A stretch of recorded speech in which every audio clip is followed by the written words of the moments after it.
Ayan, share ko lang po. Pag-graduate ko po ng grade 6, siyempre mahirap po ang buhay sa probinsya. So, namasukan po ako ng kasambahay. So, yung po amo kong napuntahan, lagi ko po siya nakikita na nagkukusot ng papel. Papel po, yung mga notebook na ganyan hindi ginagamit. Tinatanggal po niya, kinukusot niya. At nilalagay sa isang lata ng gata. Sabi ko, nang ginagawa ng matanda na to. Ganyan. Tapos sabi niya po sa akin, tinuro niya po sa akin na, bago ko daw, yun daw ang gamitin ko, bago ko hugasan ng tubig yung mantikang kaldero o kawali. Ikuskusan ko daw muna ng papel para hindi ma-access sa tubig at saka sa dishwashing liquid. Naman po, parang wala pang dishwashing liquid kami nagagamit. Parang sabon lang na panlaba. Yun. Ano po, mga ano po yun 1981. Ganyan. So, yan po. Ginasabi ko, pag-ipot naman ang matandang to.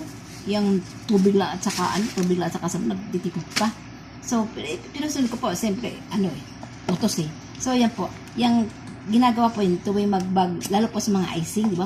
Icing, di ba? Ang ganyan. So, kung gagamit pa tayo ng tubig, i-direct natin sa tubig, di ba? Ang tayo pong gastos, pati yung dishwashing liquid, lalo ngayon, mahal ang dishwashing liquid. So, dati po naiasar ako, kasi sabi ko, napakakulipot ng matandang to. Pero ngayon po, yung mga tinuro niya sa akin, nagagamit ko po. Tulad niyan, totoo naman po, pala na yung pag hindi mo ginamitan ng papel, o di mo na pinunasa na ano mang yung kawali, yung mantika, o yung mga icing na yan, kakain po tayo, mag-accept po tayo ng tubig. Marami tayong tubig na magagamit, at pati sabon, ma-access sa dishwashing liquid. So, ngayon po, nagagamit ko siya.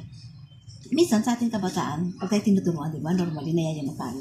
Parang naiinis tayo. Pero time will come, katulad na yun. Nagagamit ko po yung mga isa sa mga itinuro sa akin. Wala po siya itinuro sa akin Ito po yung isa na napapakinabangan ko lagi. So, yun lang po. God bless everyone.